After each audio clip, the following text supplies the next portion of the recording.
Necesitamos llenarnos de la palabra y la presencia del Señor. Bienvenidos nuevamente, amados hermanos. Que el Señor me les dé fuerzas nuevas como las del búfalo. Podamos unirnos a leer la palabra.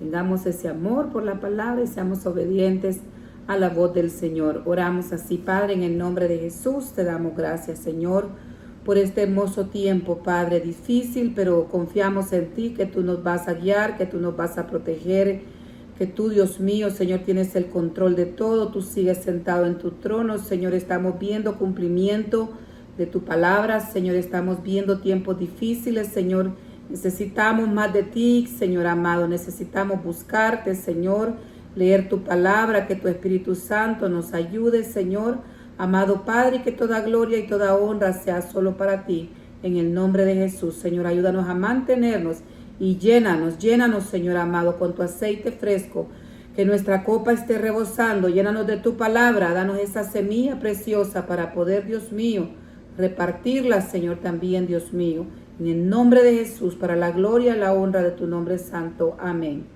Amén, mis amados hermanos, en Lucas 11, 24 al 26, hay una enseñanza fuerte, pero también necesaria y también confirmada en Mateo capítulo 12, versículo 43-45, y por lo tanto nosotros tenemos que llenarnos de la palabra y la presencia del Señor. Habla el Señor y dice de que cuando el hombre es liberado, es decir, cuando llegamos a los pies de nuestro Señor y Salvador Jesucristo, le pedimos perdón, somos salvos, pero también Él nos limpia con su sangre preciosa, nos liberta.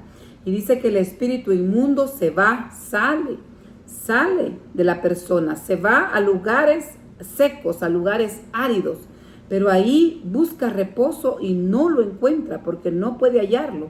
Entonces él decide regresar, pero dice que decide regresar ya no solo, quiere regresar a la que fue su casa.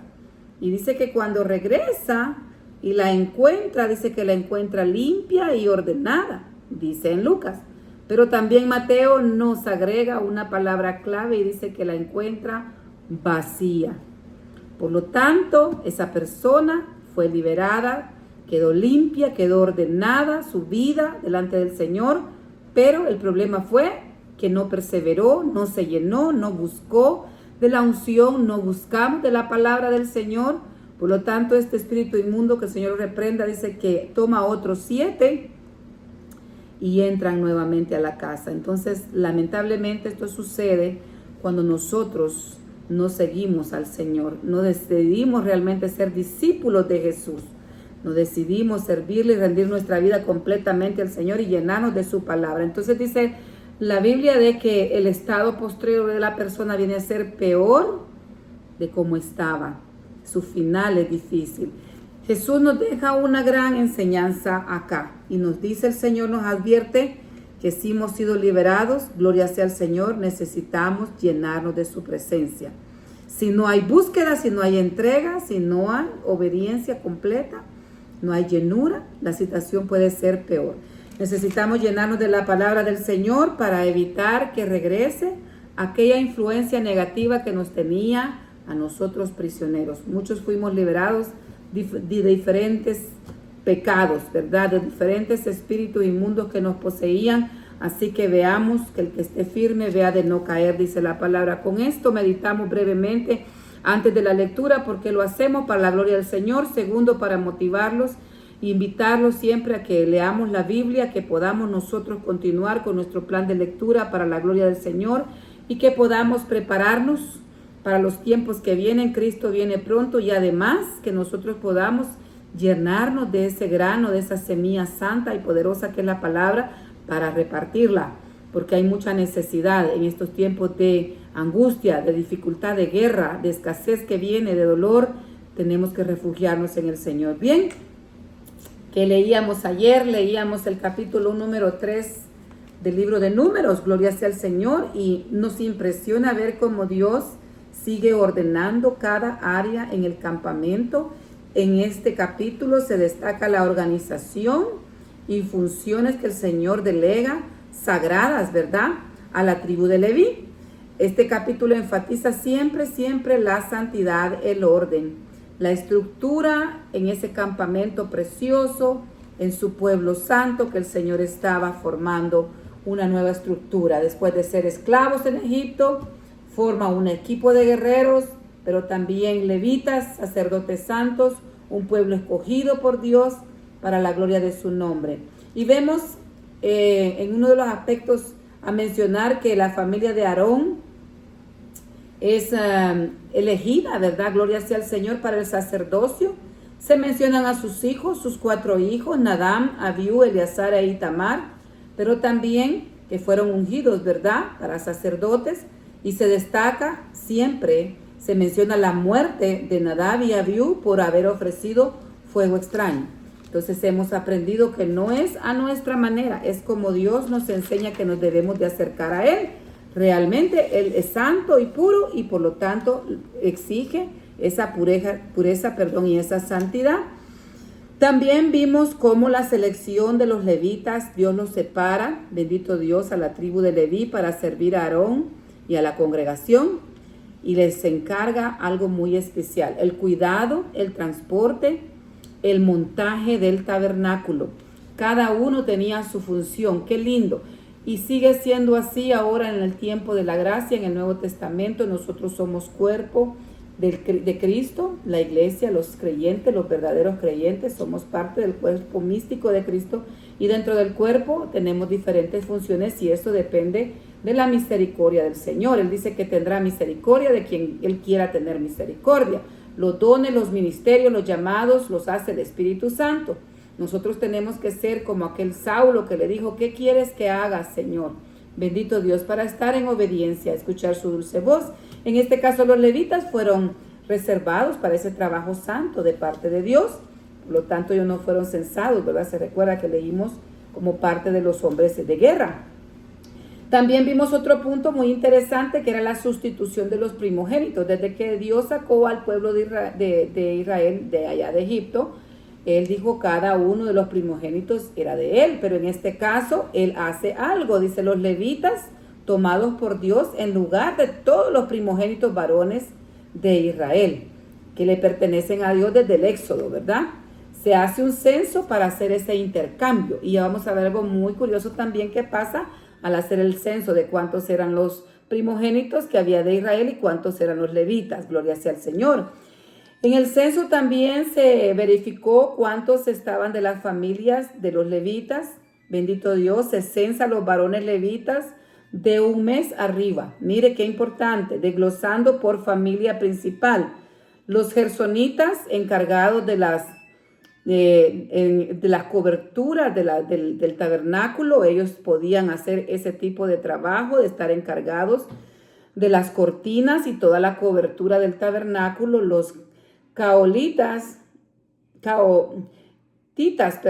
eran los responsables de los objetos más sagrados del arca.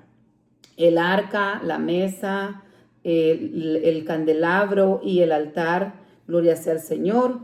Los meraritas, de los de Merari, ¿verdad?, responsables de la estructura, de las tablas, de las barras, de las columnas, de las basas o bases en el lenguaje actual. Y entonces, cuando hicieron el censo de los levitas, se registran los varones de 1 mes para arriba, totalizan 22,000 levitas.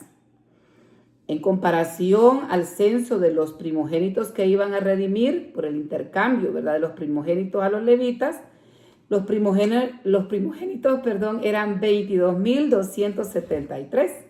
Entonces, esa diferencia de 273 primogénitos debían de redimirse, ¿verdad?, mediante el pago de dinero a Aarón y a sus hijos. Algo muy curioso y muy especial, porque el Señor quiere cuentas claras, ¿verdad? Y eso nos deja una gran enseñanza a nosotros. Cada detalle, cada una de las cosas tiene un orden delante del Señor y un valor muy especial.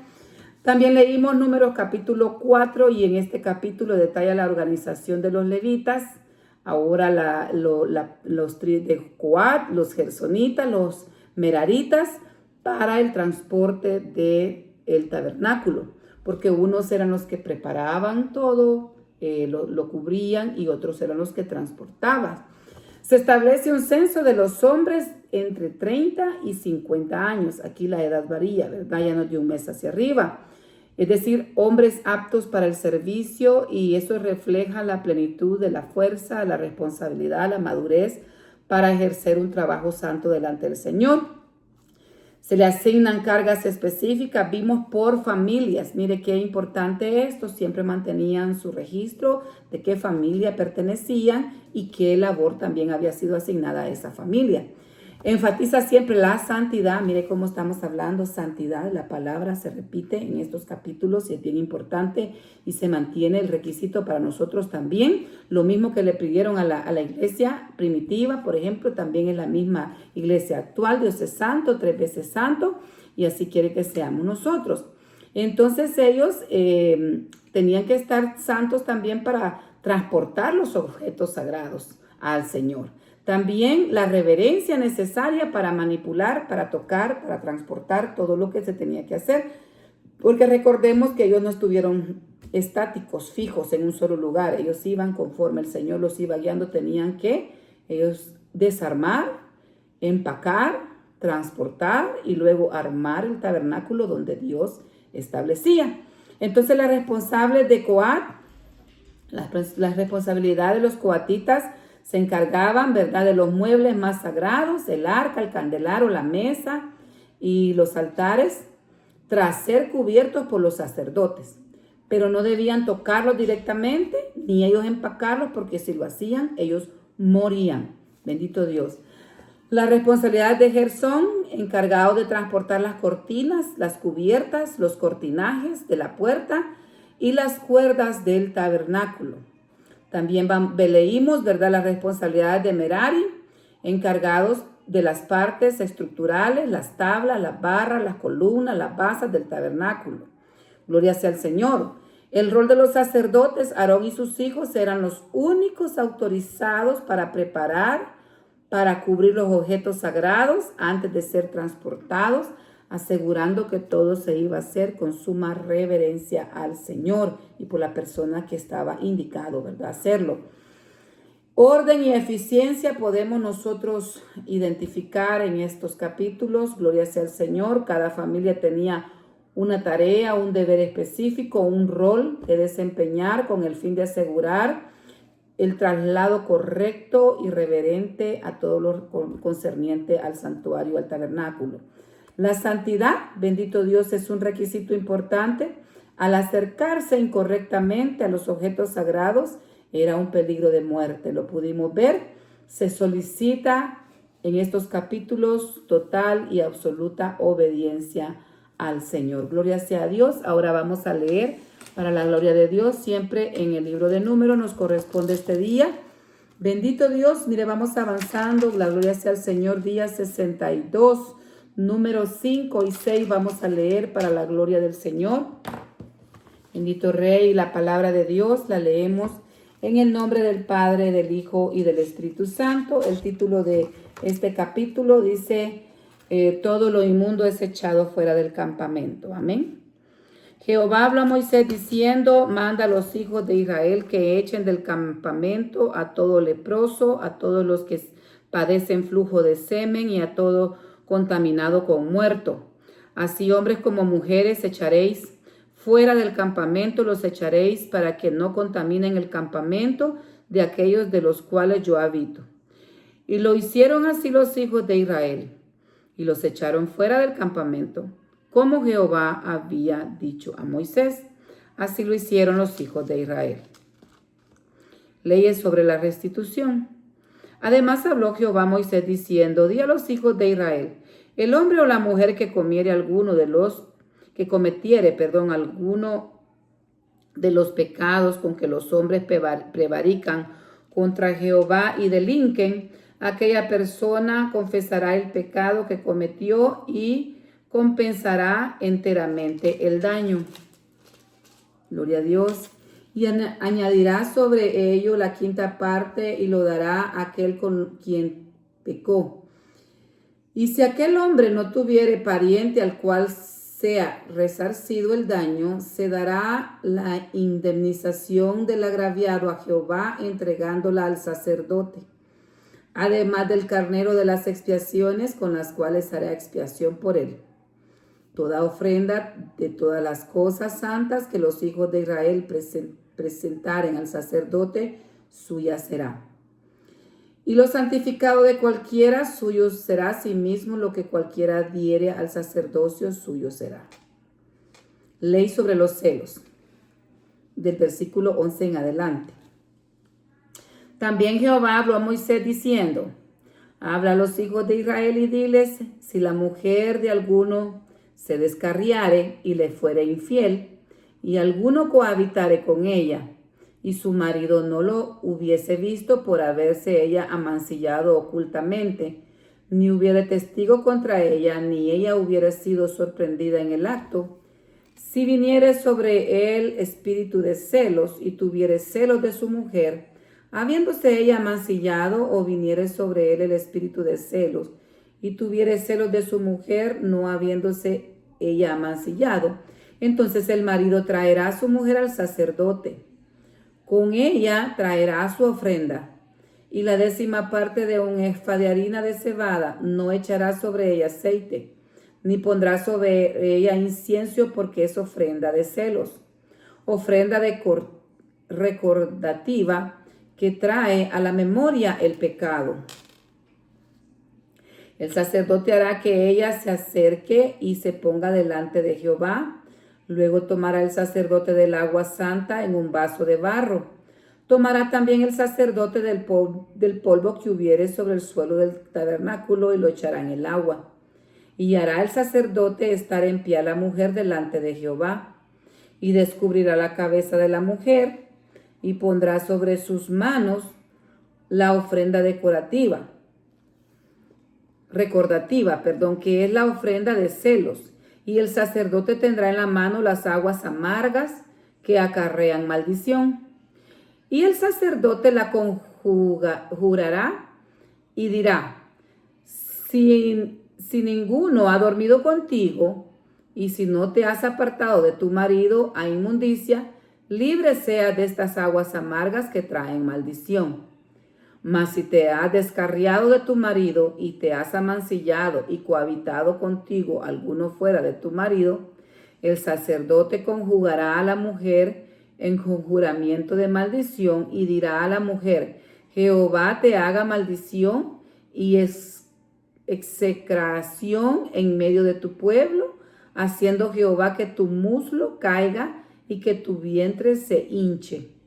Y estas aguas que dan maldición entre tus entrañas y hagan hinchar tu vientre y caer tu muslo. Y la mujer dirá: amén, amén. El sacerdote escribirá estas maldiciones en un libro y las borrará con las aguas amargas. Y las dará a beber a la mujer las aguas amargas que traen maldición, y las aguas que obran maldición entrarán en ella para amargar. Después el sacerdote tomará de la mano de la mujer la ofrenda de los celos, y la mecerá delante de Jehová, y la ofrecerá delante del altar. Y tomará el sacerdote un puñado de la ofrenda en memoria de ella, y lo quemará sobre el altar, y después dará a beber las aguas a la mujer. Le dará, pues, a beber las aguas.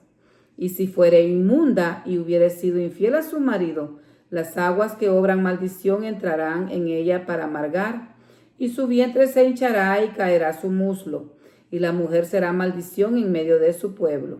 Mas si la mujer no fuere inmunda, sino que estuviese limpia, ella será libre y será fecunda.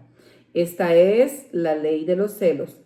Cuando la mujer cometiere infidelidad contra su marido y se amancillare, o del marido sobre el cual pasare espíritu de celos y tuviere celos de su mujer, la presentará entonces delante de Jehová, y el sacerdote ejecutará en ella toda esta ley. El hombre será libre de iniquidad y la mujer llevará su pecado. Gloria a Dios. Así vamos a leer ahora el capítulo 6, siempre del libro de Números. Habló Jehová a Moisés diciendo: habla a los hijos de Israel y diles: el hombre o mujer que se apartare haciendo voto nazareno para dedicarse a Jehová, se abstendrá de vino y de sidra. No beberá vinagre de vino, ni vinagre de sidra, ni beberá ningún licor de uvas, ni tampoco comerá uvas frescas ni secas.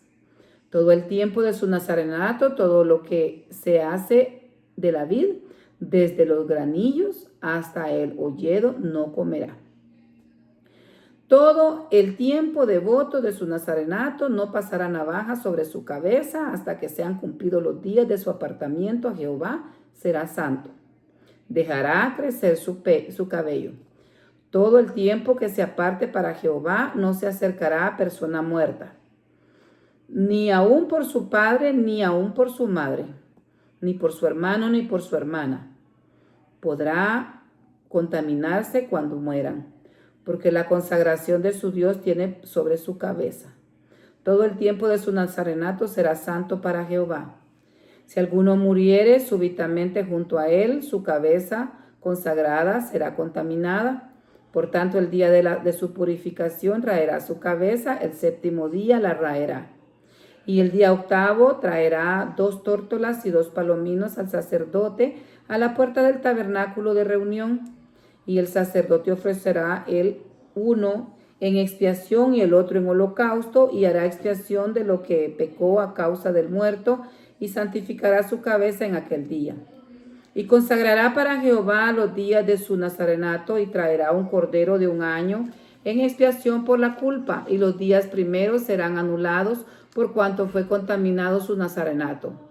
Esta es pues la ley del nazareo, el día que se cumpliere el tiempo de su nazarenato, vendrá a la puerta del tabernáculo de reunión y ofrecerá su ofrenda a Jehová, un cordero de 1 año sin tacha en holocausto, y una cordera de 1 año sin defecto en expiación, y un cordero sin defecto por ofrenda de paz. Además, un canastillo de tortas sin levadura, de flor de harina amasada con aceite, y hojaldres sin levaduras untadas con aceite, y su ofrenda y sus libaciones. Y el sacerdote lo ofrecerá delante de Jehová, y hará su expiación y su holocausto. Y ofrecerá el carnero en ofrenda de paz a Jehová con el canastillo de los panes sin levadura.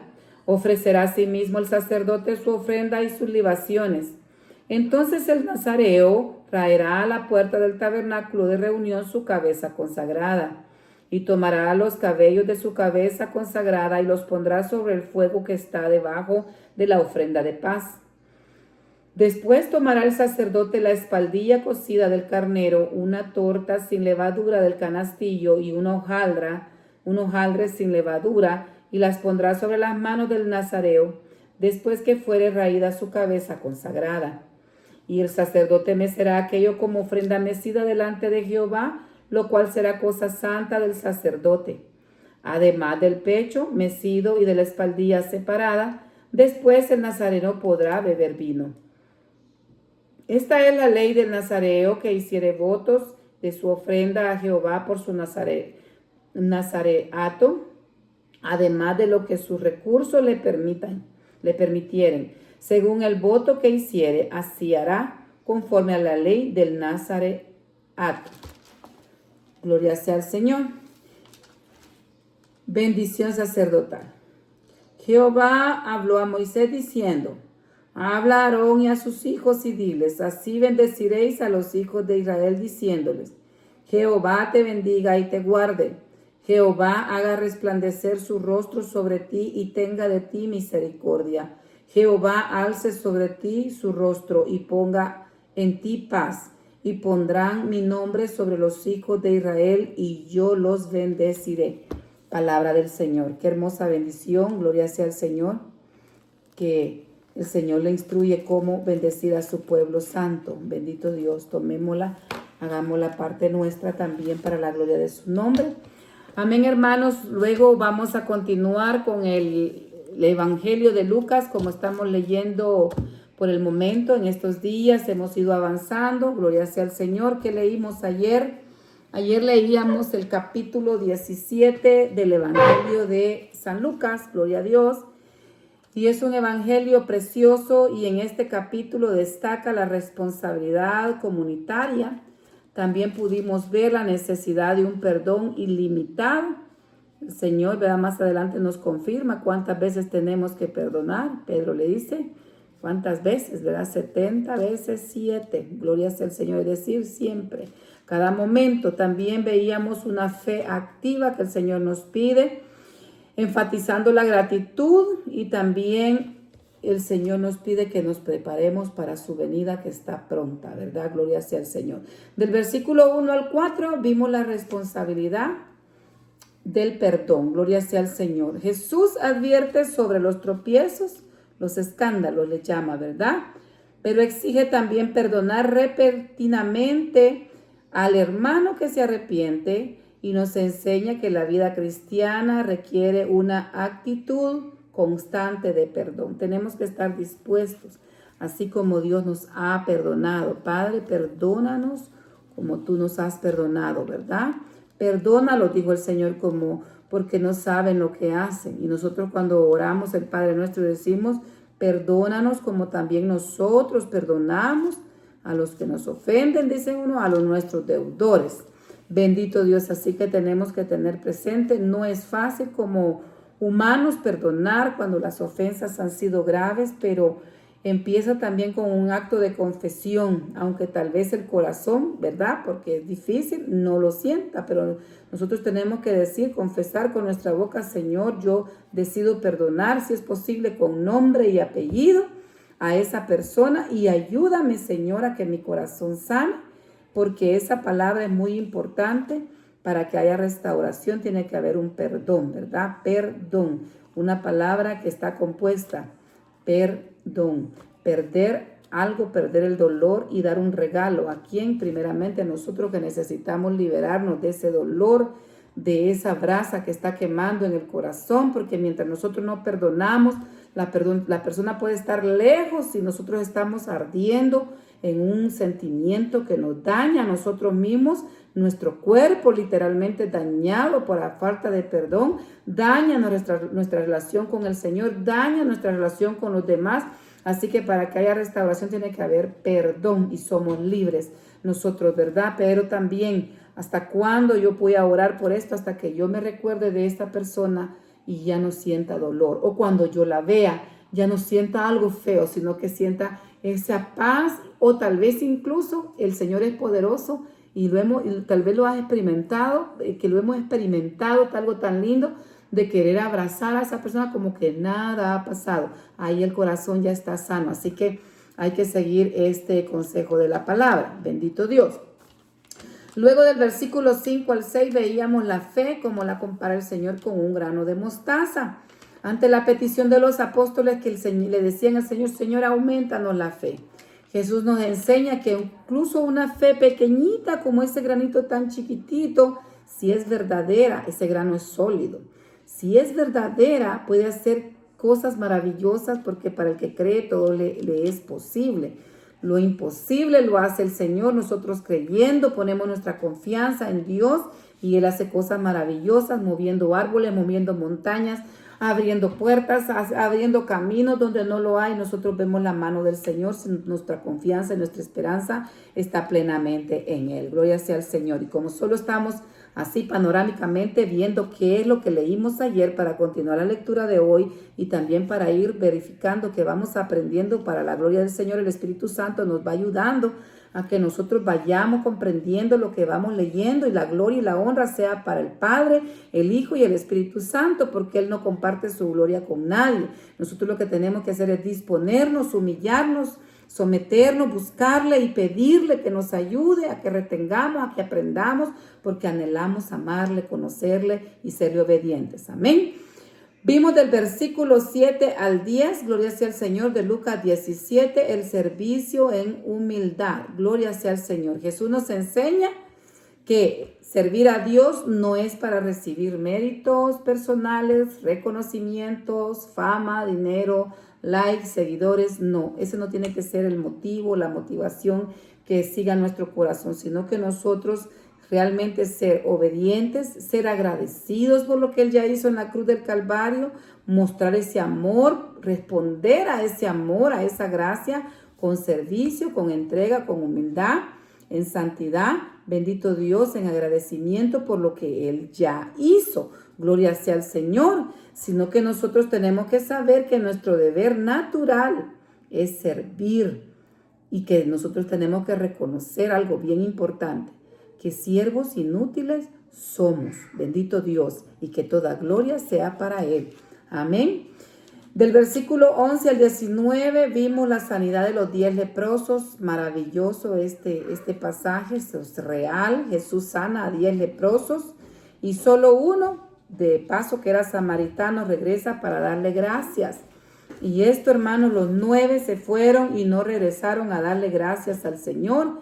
Esto resalta en esa persona que regresó la gratitud, esa fe activa y el deseo de estar cerca del Señor. No solo se fue con su milagro, sino que regresó para darle gracias al Señor y bendito Dios, así también él recibió su salvación.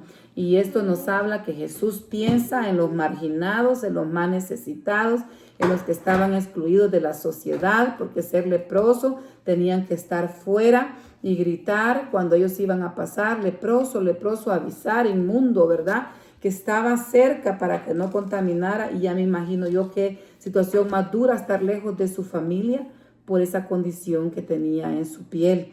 Pero el Señor sana y el Señor restaura y sigue haciendo milagros. También vimos del versículo 20 al 37 la venida del reino del Señor. Jesús nos explica acá que el reino de Dios no viene con señales externas visibles, sino que ya está. Primeramente está en nuestro corazón, mora invisiblemente. ¿Por qué? Porque Él ya mora en nuestro corazón cuando le entregamos nuestra vida a Jesús. El Espíritu Santo mora. El cuerpo de nuestro es templo y morada del Espíritu Santo. Y el reino está invisible, pero un día será visible cuando Jesús en su segunda venida venga a establecer el reino milenial. Entonces será visible y palpable. Pero hoy por hoy estamos nosotros trabajando para el reino de Dios, porque el Señor quiere que el pecador se arrepienta, ¿verdad? El Señor nos advierte que está en medio de nosotros, nos advierte que su segunda venida será repentina, será inesperada, y estamos viendo señales que ya el Señor viene pronto. También nos dice que será similar a los días de Noé y de Lot. Tenemos que regresar al Génesis, ¿verdad? Sabemos que los días de Lot dice que el hombre era continuo solo al mal. Y en los días de Lot también, ¿verdad? Sodoma y Gomorra, como estaban corrompidos, pero Dios tuvo misericordia de estas familias. Tengamos acá nuestra esperanza que el Señor, antes que venga la destrucción, va a tener misericordia de nosotros, de nuestras familias, porque estamos nosotros esperándole y buscándole, consagrándonos para Él. Amén. Nos exhorta a estar preparados y no mirar atrás y recordar qué le pasó a la mujer de Lot. Gloria a Dios. Así leemos ahora el capítulo 18 del Evangelio de Lucas. Gloria a Dios. Para la gloria del Señor, vamos a continuar con nuestro plan de lectura. Bendito Dios. Buscamos Lucas. Gracias, Señor. Capítulo 18, la parábola de la viuda y del juez injusto. La palabra del Señor la leemos en el nombre del Padre, del Hijo y del Espíritu Santo. También les refirió Jesús una parábola sobre la necesidad de orar siempre y no desmayar, diciendo: había en la ciudad un juez que ni temía a Dios ni respetaba al hombre. Había también en aquella ciudad una viuda, la cual venía a él diciendo: hazme justicia de mi adversario. Y él no quiso por algún tiempo, pero después de esto dijo dentro de sí: aunque ni temo a Dios ni tengo respeto a hombre, sin embargo, por esa viuda que me molesta, le haré justicia. No sea que viniendo de continuo me agote de paciencia. Y dijo el Señor: oíd lo que dijo el juez injusto. ¿Y acaso Dios no hará justicia a sus escogidos que claman a Él día y noche? ¿Se tardará en responderles? Os digo que pronto les hará justicia, pero cuando venga el Hijo del Hombre, ¿hallará fe en la tierra? Parábola del fariseo y el publicano. A unos que confiaban en sí mismos como justos y menospreciaban a los otros, dijo también esta parábola. 2 hombres subieron al templo a orar. Uno era fariseo y el otro publicano. El fariseo, puesto en pie, oraba consigo mismo de esta manera: Dios, te doy gracias porque no soy como los otros hombres, ladrones, injustos, adúlteros, ni aun como este publicano. Ayuno 2 veces a la semana, doy diezmos de todo lo que gano. Mas el publicano estaba lejos, que no quería ni alzar los ojos al cielo, sino que se golpeaba el pecho diciendo: Dios, sé propicio a mi pecador. Os digo que éste descendió a su casa justificado antes que el otro. Porque cualquiera que se enaltece será humillado, y el que se humilla será enaltecido. Jesús bendice a los niños. Del versículo 15 en adelante. Traían a él los niños para que los tocase, lo cual viendo los discípulos le reprendieron. Mas Jesús llamándolos dijo: Dejad a los niños venir a mí, y no se los impidáis, porque de los tales es el reino de Dios. De cierto os digo que el que no me recibe en el reino de Dios como un niño, no entrará en él. El joven rico, del versículo 18 en adelante.